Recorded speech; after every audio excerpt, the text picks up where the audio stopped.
बात करते हैं ट्रांसवर्स रेनफोर्समेंट इन कॉलम। रिक्वायरमेंट क्या होती है इसकी? लॉन्गिट्यूडनल बार को लेटरल टाई से एनक्लोज किया जाता है। फंक्शन ऑफ टाई समझते हैं। लॉन्गिट्यूडनल बार का बकलिंग प्रिवेंट करते हैं एंड कंक्रीट कोर को कन्फाइन करके स्ट्रेंथ और डक्टिलिटी इम्प्रूव करते हैं। लॉन्गिट्यूडनल बार को पोजीशन में होल्ड करते हैं। शियर और टोरिजन के अगेंस्ट रेजिस्टेंस देते हैं। अब बात करते हैं लेटरल टाई के बारे में। लेटरल टाई क्या होता है? लेटरल टाई होता है डायमीटर ऑफ टाई 5t जो ग्रेटर दैन इक्वल होता है main bar dia divide by 4 और greater than equal 6 mm। Spacing of tie pitch की बात करते हैं तो स्पेसिंग होता है वो लेस देन होता है minimum of list lateral dimension of column and 16 into diameter of small bar and 300 mm। Next बात करते हैं स्पाइरल रेनफोर्समेंट। स्पाइरल रेनफोर्समेंट जो होता है वो क्या होता है? ये होता है कंक्रीट को एक्सीलेंट कन्फाइनमेंट देता है। स्पाइरल का डायमीटर और पिच टाई जैसा ही होता है। अगर कॉलम 5% एक्स्ट्रा लोड के लिए डिज़ाइन हो तो पिच कंडीशन चेंज होती है। अब बात करते हैं मैक्सिमम स्पेसिंग के बारे में। तो मैक्सिमम स्पेसिंग होती है ये लेस देन इक्वल टू होता कोर डाया डिवाइड बाई 6 और 75 mm। इन दोनों में से जो भी कम होता है वो कोर डायमीटर होता है। किसके लिए? मैक्सिमम स्पेसिंग के लिए। मिनिमम स्पेसिंग के लिए S greater than equal 25 mm 3 into diameter of tie होता है। ये किसकी बात चल रही है? ये चल रही है ट्रांसवर्स रेनफोर्समेंट इन कॉलम की बात। ठीक है, उसके बाद बात करते हैं इंट्यूशंस क्या दे रखे हैं। लॉन्गिट्यूडनल बार्स कंप्रेशन में बकल कर सकते हैं। टाई उन्हें लेटरल सपोर्ट देते हैं। स्पाइरल कंटिन्यूसली कन्फाइनमेंट देते हैं जो कॉलम डक्टिलिटी इंक्रीज करते हैं। कॉलम रेनफोर्समेंट रूल की बात करते हैं तो मिनिमम जो स्टील होती है वो 0.8% होती है। मैक्सिमम स्टील होती है 4% और प्रैक्टिकल में 4%। मिनिमम जो बार यूज होते हैं वो रेक्टेंगुलर के अंदर 4 होते हैं, कॉलम के अंदर 6 होते हैं। मिनिमम बार डायमीटर होता है वो 12 mm होता है। मैक्सिमम स्पेसिंग ऑफ जो बार होती हैं वो 300 mm होती हैं। Tie dia greater than of maximum of main bar by 4 और 6 mm होती हैं। टाई स्पेसिंग होती हैं वो लेस देन होती है minimum of list lateral dimension 16 into bar diameter और 300 mm।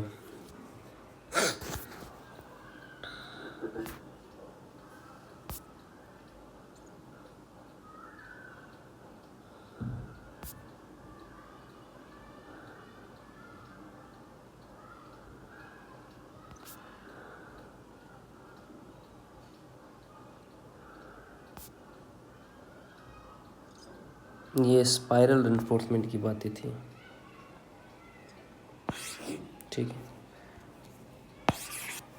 ये जो डेटा है ये स्पाइरल रेनफोर्समेंट का है। स्पाइरल रेनफोर्समेंट का डायमीटर और पिच टाई जैसा ही होता है। अगर कॉलम 5% एक्स्ट्रा लोड के लिए हो तो पिच कंडीशन चेंज होती है। तो इसकी ये किसके लिए? स्पाइरल के लिए, सेम स्पाइरल के लिए। नेक्स्ट बात करते हैं recommendations for detailing in columns. Recommendation for detailing in column का मतलब क्या होता है? इसका पर्पज होता है फिगर कॉलम रेनफोर्समेंट डिटेल को क्लियरली एक्सप्लेन करता है। ठीक है, बात करते हैं सर्कुलर कॉलम डिटेलिंग के बारे में। लॉन्गिट्यूडनल बार सर्कुलर पेरीमीटर पर अरेंज्ड होता है। लॉन्गिट्यूडनल बार सर्कुलर पेरीमीटर पर अरेंज्ड होता है। स्पाइरल रेनफोर्समेंट बार को कंटिन्यूसली कन्फाइन करता है। क्लियर कवर रिक्वायरमेंट होती है ग्रेटर देन 40 mm होती है। दूसरा आता है रेक्टेंगुलर या स्क्वायर कॉलम डिटेलिंग। पहला हो गया सर्कुलर कॉलम डिटेलिंग, दूसरा हो गया रेक्टेंगुलर और स्क्वायर कॉलम डिटेलिंग। लॉन्गिट्यूडनल बार कॉर्नर और साइड पर प्लेस होते हैं। क्लोज टाई बार को होल्ड करती हैं। जो स्पेसिंग लिमिटेशंस होती है इसमें लेस देन 300 mm होती हैं। तीसरा आता है लार्ज कॉलम सेक्शन। अगर सेक्शन लार्ज हो तो एडिशनल क्रॉस टाई प्रोवाइड किए जाते हैं। जो कॉलम की टाई स्पेसिंग होती है वो लेस देन 300 mm होती है। अब बात करते हैं कॉम्प्लेक्स शेप के बारे में। तो क्या होती है complex shape? Like example L shape column. हर प्रोजेक्ट में सेपरेट टाई प्रोवाइड करने पड़ते हैं। टाई बार को इफ़ेक्टिवली रेस्ट्रेन करते हैं। अब बात करते हैं ओपन टाई के बारे में। तो क्लोज टाई आउटर बार को होल्ड करता है। ओपन क्रॉस टाई इनर बार को होल्ड करते हैं, जिसका यूज होता है लार्ज कॉलम सेक्शन के अंदर। अब बात करते हैं स्पेसिंग कंट्रोल के बारे में। तो लॉन्गिट्यूडनल बार के बीच स्पेसिंग जो लिमिट है वो लेस देन 75 mm है। द अरेंजमेंट कंडीशंस की बात करते हैं तो distance between restraint bar less than 48 into diameter of the tie होती है। इसका इंट्यूशन समझे। अगर कॉलम में लॉन्गिट्यूडनल बार कंप्रेशन कैरी करते हैं, क्या करते हैं? लॉन्गिट्यूडनल बार कंप्रेशन कैरी करते हैं। अगर लेटरल सपोर्ट ना मिले तो बार बकल हो सकते हैं। टाई और क्रॉस टाई जो होती हैं बार को लेटरल रेस्ट्रेंट देते हैं, इसलिए प्रॉपर डिटेलिंग कॉलम स्ट्रेंथ और डक्टिलिटी के लिए एसेंशियल होते हैं। नेक्स्ट बात करते हैं कॉलम स्ट्रेंथ कंसेप्ट के बारे में। कॉलम की अल्टीमेट स्ट्रेंथ उसके आगे और लोडिंग हिस्ट्री से इंडिपेंडेंट होती है। पहला आता है अनकरेक्ट सेक्शन ऑलवेज अलाउ है। कंडीशन क्या होती है? जब एसेंट्रिसिटी बहुत स्मॉल हो तो फ्लेक्सुरल टेंशन कंक्रीट ही रजिस्ट कर सकता है। स्पाइरल रेनफोर्समेंट कॉलम में डिज़ाइन स्ट्रेंथ 5% तक इंक्रीज अलाउ है। अब बात करते हैं कॉलम डिटेलिंग रूल के बारे में। जो टाई स्पेसिंग होती हैं वो ग्रेटर देन होती है, लेस देन होती है 300 mm। बार स्पेसिंग होती हैं वो होती है less than 75 mm। Distance between restraint bar जो होता है वो होता है लेस देन इक्वल टू 48 इंटू टाई डायमीटर। जो कवर होती है इसकी वो होती है 40 mm। Spiral column strength increase allowed up to 5%। Next बात करते हैं design of short column under axial compression. Short column design करने अंडर एक्शियल कॉलम। तो कॉलम अंडर सर्विस लोड की बात करें तो वर्किंग स्ट्रेस मेथड के अंदर क्या होता है? Axial load capacity of column जो होती हैं वो होती है P naught is equals to P S sigma C C A C plus sigma S C minus sigma C C into A S C होता है। जो पी नोट होता है वो होता है एक्शियल लोड कैपेसिटी। दूसरा होता है ए सी, वो होता है एरिया ऑफ कंक्रीट। तीसरा होता है ए एस सी, वो होता है area of steel.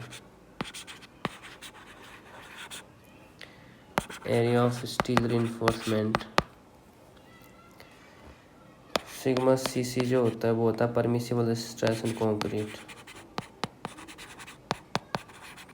Permissible stress in concrete. Sigma S C जो होता है वो होता है परमिसिबल स्ट्रेस इन स्टील।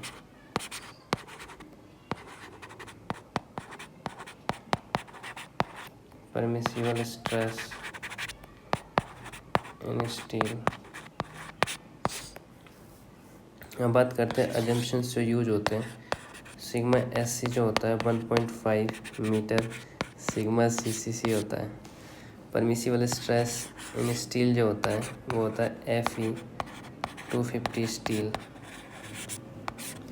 जहाँ सिग्मा एस सी इक्वल्स होता है 130 न्यूटन पर mm square.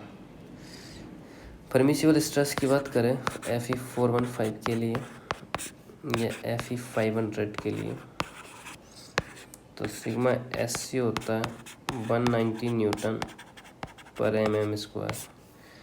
Allowable compressive stress in concrete की बात करते हैं तो कंक्रीट ग्रेड जो अलाउएबल स्ट्रेस के अंदर होती है वो M15 के अंदर होती है 4.0, M20 के अंदर होती है 5.0, M25 के लिए होती हैं 6, M30 के लिए जो होती है 8, M35 के लिए जो होती है 9। अब बात करते हैं कोड रेफरेंस के बारे में। इम्पोर्टेंट नोट्स के बारे में बात करें, sigma SC equals to 1.5 metre sigma CC होता है। अजम्पशन स्टील स्ट्रेस को स्टील ग्रेड से इंडिपेंडेंट बना देता है। मॉडर्न प्रैक्टिस की बात करें तो आजकल ज़्यादातर कंट्रीज वर्किंग स्ट्रेस मेथड को डिसकंटिन्यू कर चुकी हैं और लिमिट स्टेट मेथड को यूज़ करती है।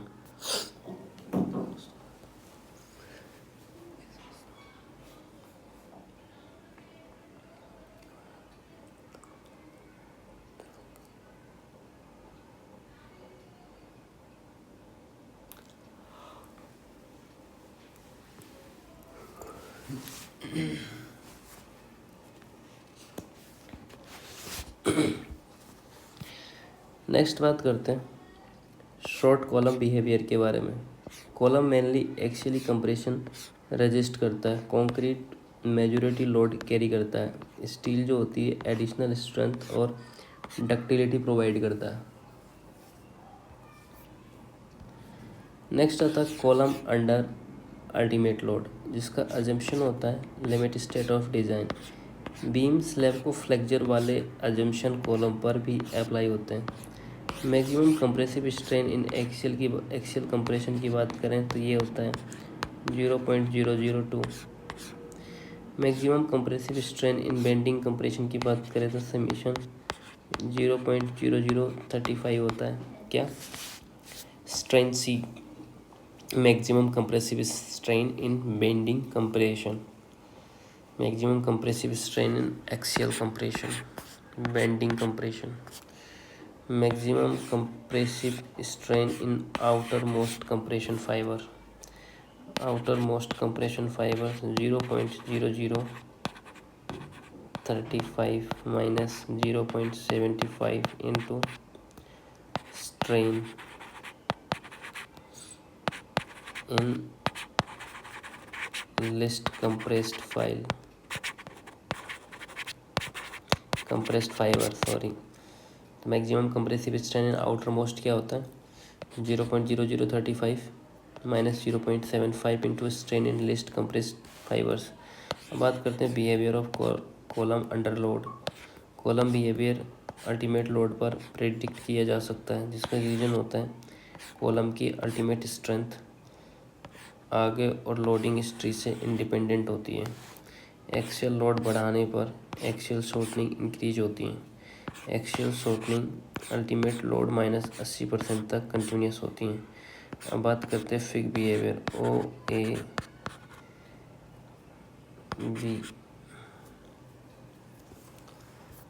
इसको देख लेते हैं।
ये कॉलम एक्सियल शॉर्टनिंग के बारे में बात चल रही है।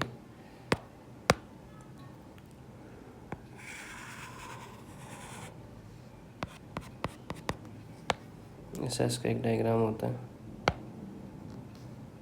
तो एक ही ऐसे जाता है, फिर ऐसे, ठीक है, फिर ऐसे। ये स्पाइरल कॉलम है, ये E पॉइंट है, ये B पॉइंट है, ये PU नोट है, ये A है, ये O है, ये C है और ये D है। ये जो है ये टाइट कॉलम है, ये एक्सियल लोड है। और ये एक्सियल शॉर्टनिंग है। तो इसकी बात करें फिगर बिहेवियर की, तो ये होगा आपका ओ ए बी, यानी ओ ए और बी। तो ए जो पॉइंट है load point independent of tie है, जो लोड पॉइंट है वो क्या है, इंडिपेंडेंट ऑफ टाई। वी जो है वो अल्टीमेट लोड पॉइंट है। अब बात करते हैं रोल ऑफ ट्रांसवर्स रेनफोर्समेंट के बारे में। तो रोल ऑफ ट्रांसवर्स रेनफोर्समेंट क्या होता है, अल्टीमेट लोड के बाद में कॉलम बिहेवियर ट्रांसवर्स रेनफोर्समेंट पर डिपेंड करता है, जिसके टाइप होते हैं टाई कॉलम और स्पाइरल कॉलम। मतलब कॉलम लोड बढ़ने पर ग्रेजुअली शॉर्टन होता है। अल्टीमेट लोड के बाद फेलियर रेनफोर्समेंट टाइप पर डिपेंड करता है।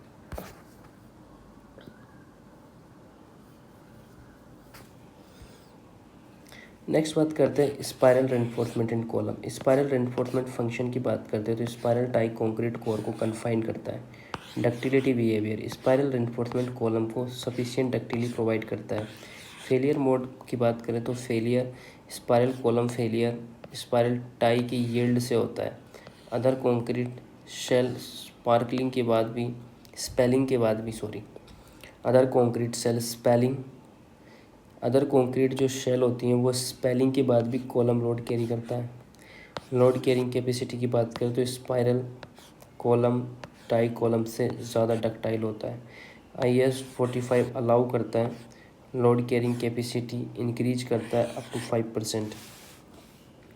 बात करते हैं स्पाइरल रेनफोर्समेंट कंक्रीट को टाइटली कन्फाइंड करता है, इसलिए सडन फेलियर नहीं होता है। उसके बाद में आता है स्पाइरल रेनफोर्समेंट की कैलकुलेशन। जो ग्रॉस एरिया होता है, ग्रॉस एरिया क्या होता है, AG इज इक्वल्स टू होता है π/4 इंटू डी इंटू जी स्क्वायर होता है। जो DG होता है वो होता है ग्रॉस एरिया, ग्रॉस डायमीटर।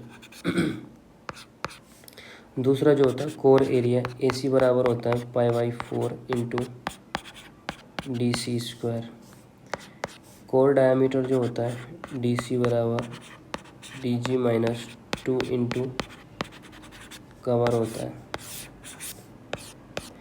दूसरी बात करते हैं स्पाइरल रेनफोर्समेंट रिक्वायरमेंट की बात। तो वॉल्यूम ऑफ स्पाइरल रेनफोर्समेंट जो होता है BH मस्ट भी सेटिस्फाई होता है BH/VC greater than equal 0.36 FCK minus FY into AG minus AC minus Y। Helix length की बात करते हैं।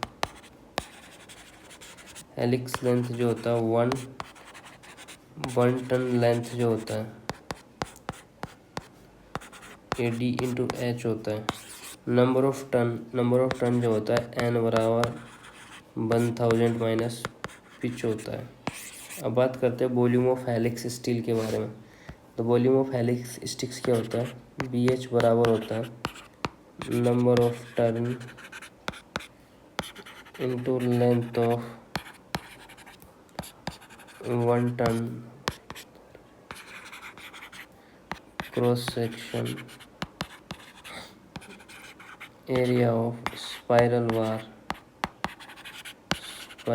होता है।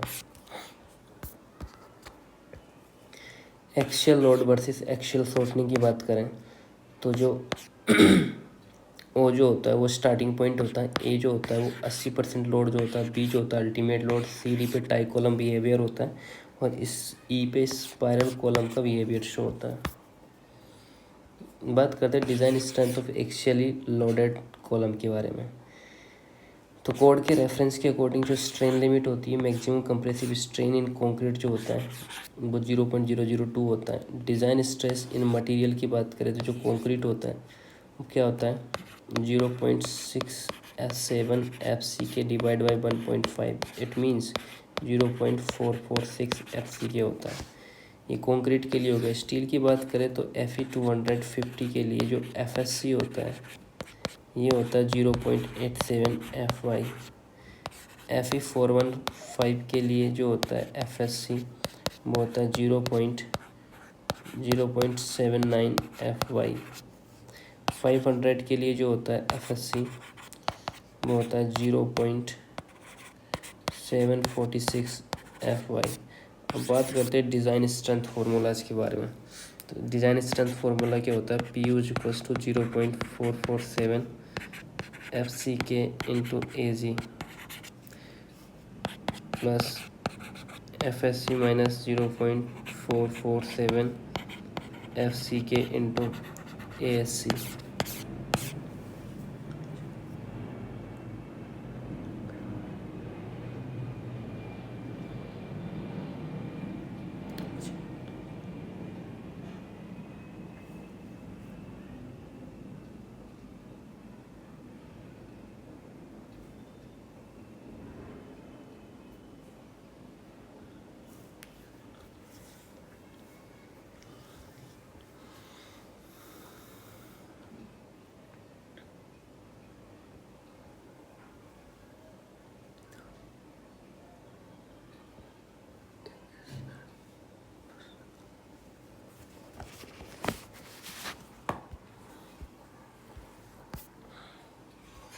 नेक्स्ट बात करते हैं जहाँ पे PU बराबर होता है ultimate load axial capacity, AG जो होता है ग्रॉस एरिया ऑफ कॉलम होता है, ASC जो होता है एरिया ऑफ लॉन्गिट्यूडनल स्टील होता है। इंट्यूशन की बात समझते हैं, कॉलम में लोड मेनली कंक्रीट कैरी करता है। स्टील रिइंफोर्समेंट जो होता है एक्स्ट्रा स्ट्रेंथ और डक्टिलिटी प्रोवाइड करता है, इसलिए फॉर्मूले के अंदर कंक्रीट प्लस स्टील दोनों का कंट्रीब्यूशन ऐड होता है। नेक्स्ट बात करते हैं मिनिमम एसेंट्रिसिटी रिक्वायरमेंट, जो IS 4560 रिकमेंड करता है हर कॉलम को मिनिमम एसेंट्रिसिटी ई मिनिमम के लिए डिज़ाइन करना ज़रूरी होता है, जिसका रीज़न होता है लोड परफेक्टिवली एक्सियल प्रैक्टिकली पॉसिबल नहीं होता है। कोड कंडीशन की बात करें, अगर calculated minimum eccentricity less than 0.05 into lateral dimensions हो तो simplified axial load formula use कर सकते हैं। इसका इम्पोर्टेंट होता है ये फार्मूला शॉर्ट कॉलम की डिज़ाइन के लिए यूज़ होता है।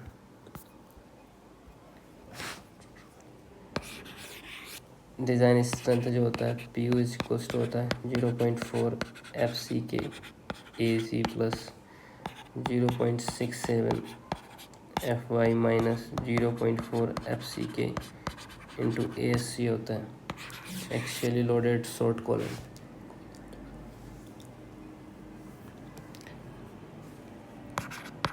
PU बराबर 0.447 FCK AG plus FSC minus 0.47 FCK into ASC होता है। अब बात करते हैं विद मिनिमम एसेंट्रिसिटी के लिए, तो PU बराबर होता है 0.4 FCK AG plus 0.67 FY minus 0.4 FCK into ASC होता है। कोड का जो स्ट्रेन होता है वो होता है 0.002 होता है। स्पायरल जो कॉलम होता है, स्पायरल कॉलम स्ट्रेंथ जो इंक्रीज होती है वो कितनी होती है? 5% स्पायरल कॉलम की। बात करते हैं design of short column with axially loaded and uniaxial bending.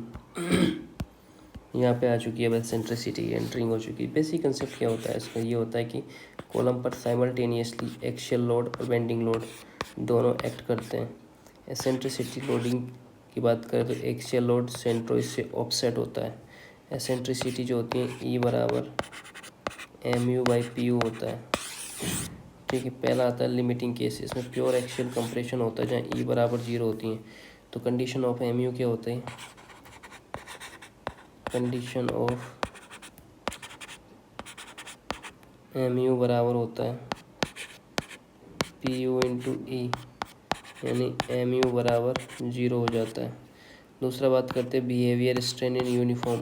Behaviour strain uniform होता है। मैक्सिमम कंप्रेसिव स्ट्रेन होती है EC बराबर होती है 0.002 होता है। दूसरा बात करते हैं प्योर फ्लक्चर के बारे में, जो E होता है वो इन्फाइनिटी होता है। ठीक है, अब बात करते हैं PU के बारे में। जो PU बराबर होता है वो होता है MU/E, स्ट्रेंथ 0 होता है। बिहेवियर बीम जैसा बिहेवियर होता है। स्ट्रेन डिस्ट्रीब्यूशन होता है, linear distribution across the section होता है। ये मैक्सिमम कंप्रेसिव स्ट्रेन 0.0035 होता है। अब जनरल केस की बात करें तो एक्सियल कंप्रेशन प्लस बेंडिंग जो होता है वो 0 < ये होता है। अब बात करते हैं strain distribution. Strain across section होता है, लीनियर एज्यूम किया जाता है। कंप्रेशन जो साइड होती है मैक्सिमम कंप्रेसिव स्ट्रेन होता है जो बिटवीन होता है 0.002 एंड 0.0035 होता है। न्यूट्रल एक्सिस की बात करें तो न्यूट्रल एक्सिस कंप्रेशन और टेंशन रीजन के अंदर होता है और इनको सेपरेट करता है। नेक्स्ट बात करते हैं न्यूट्रल एक्सिस वेरिएशन के बारे में। न्यूट्रल एक्सिस डेप्थ जो होती है एक्स होती है, लिमिट जो होती है क्या होती है एक्स मिनिमम कोरस्पॉन्डिंग टू ई और इन्फिनिटी होता है। एक्स मैक्स जो होता है कोरस्पॉन्डिंग टू ई होता है जो कि टेंड्स टू 0 होता है, जिसकी रेंज होती है क्या x varies between 0 to infinity होता है। स्ट्रेन लिमिट इन कंक्रीट की बात करें तो प्योर कंप्रेशन में AC बराबर जो होता है 0.002 होता है। प्योर बेंडिंग जो होता है वो होता है 0.0035 होता है। कंबाइंड कंप्रेशन प्लस बेंडिंग की बात करें तो AC जो लाई करता है बिटवीन करता है 0.002 से लेके 0.0035 के बीच में। पाइवट पॉइंट कंसेप्ट समझते हैं। पाइवट पॉइंट क्या होता है, ये लोकेट होता है 3D/7 पर फ्रॉम हाईली कंप्रेस्ड एज से, जिसका रोल होता है ऑल स्ट्रेन प्रॉफिट या रोटेट अबाउट दिस पॉइंट होता है। नेक्स्ट बात करते हैं कॉलम स्ट्रेन बिहेवियर, जहाँ पे E बराबर 0 होता है मतलब pure axial compression. E increasing neutral axis move inside section. So E बराबर क्या होता है ED मतलब natural axis it's section boundary. So E infinity है मतलब प्योर फ्लेक्चर है। अब बात करते हैं uniaxial bending in column. Eccentricity E बराबर जो होता है MU बराबर PU होता है, जिसकी लिमिट होती है 0.002 से लेके 0.0035 तक, और इसका जो पाइवट पॉइंट होता है वो होता है 3D/7 पे, और न्यूट्रल एक्सिस वेरीज करता है 0 से लेके इन्फिनिटी तक। अब बात करते हैं failure mode in eccentric compression. Limit state of collapse की बात करें तो कंप्रेशन मेंबर का ultimate failure limit state of collapse से डिस्क्राइब किया जाता है। एसेंट्रिक लोडिंग कंडीशन कॉलम पर साइमल्टेनियसली एक्सियल लोड या बेंडिंग मूवमेंट एक्ट करता है। तो रोल ऑफ एसेंट्रिसिटी की बात करें तो कॉलम का फेलियर मोड एसेंट्रिसिटी पर डिपेंड करता है। स्मॉल एसेंट्रिसिटी मतलब कंप्रेशन बिहेवियर डोमिनेंट होता है। लार्ज एसेंट्रिसिटी मतलब फ्लेक्चर बिहेवियर डोमिनेंट है। तो फेलियर के टाइप होते हैं बैलेंस फेलियर, कंप्रेशन फेलियर और टेंशन फेलियर। बैलेंस्ड फेलियर की डेफिनेशन क्या होती है, इसकी डेफिनेशन होती है कंप्रेशन फेलियर और टेंशन फेलियर के बीच का क्रिटिकल कंडीशन है। ये condition outer tension reinforcement yield हो जाती है simultaneously concrete maximum compressive strain reach करता है। अब बात करते हैं स्ट्रेन वैल्यू के बारे में। कंक्रीट की जो स्ट्रेन वैल्यू आपको पता है कितनी होती है, ये होती है 0.0035 होती है, और स्टील यील्ड जो होती है वो होती है कितनी होती है 0.87 FY/ES होता है। 415 और 500 के लिए जो ये होता है वो होता है 0.87 FY/ES प्लस 0.002 होता है। यहाँ अगर बिहेवियर समझे तो steel yield plus concrete crushing same time पर होता है। दूसरा आता है कंप्रेशन फेलियर। कंडीशन क्या होती है, लोडिंग एसेंट्रिसिटी बैलेंस्ड एसेंट्रिसिटी से स्मॉलर होती है। इसका बिहेवियर होता है रिइंफोर्समेंट स्टील यील्ड नहीं करता है। फेलियर मोड की बात करें तो concrete crushing highly compress stage पर होता है। स्टील में और मे नॉट यील्ड होती है, डिपेंड करता है स्टील ग्रेड और लोकेशन पर। अब बात करते हैं टेंशन फेलियर के बारे में, जिसकी कंडीशन होती है लॉन्गिट्यूडनल एसेंट्रिसिटी बैलेंस एसेंट्रिसिटी से ग्रेटर होती है। लोडिंग एसेंट्रिसिटी होती है ना वो बैलेंस एसेंट्रिसिटी से ग्रेटर होती है। जिसका बिहेवियर होता है आउटर टेंशन रेनफोर्समेंट सबसे पहले यील्ड होता है, जिसका सीक्वेंस होता है पहले स्टील यील्डिंग होती है, फिर इनर वार यील्ड होता है, फिर कंक्रीट क्रश होता है। क्या होता है, पहले स्टील यील्ड होती है, फिर इनर वार यील्ड होता है, फिर कंक्रीट होता है। फेलियर लोकेशन जो होता है कंक्रीट क्रश होता है हाईली कंप्रेस स्टेज पर। Column failure behaviour smaller eccentricity compression failure, medium eccentricity balance failure और लार्ज एसेंट्रिसिटी टेंशन फेलियर होता है।